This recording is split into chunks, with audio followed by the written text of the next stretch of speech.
हजरत सैयदना अबू हातिम अस्माई रहमतुल्लाह अलैह से रिवायत है कि जब हजरत सैयदना अबू बकर सिद्दीक रज़ी अल्लाह अन्हु की तारीफ की जाती तो बारगाह खुदाबंदी में अर्ज करते, ऐ इलाहुल आलमीन, तो मेरी ज़ात को मुझसे बेहतर जानने वाला है और मैं अपनी ज़ात को इन लोगों से बेहतर जानता हूँ।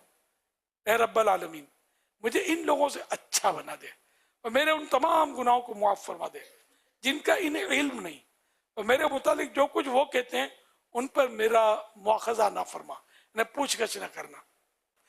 तो अब सिद्दीक अकबर रज़ी अल्लाह अन्हु और ये मुखलिसीन थे यार, इखलास इनका, इनके सदक़े रब्बे करीम हमको इखलास अता फरमाया। हमारा इखलास तो खाली बातों का है, अल्फाज का हेर फेर और खेल होता है, लोगों को मतलब फांसने वाला।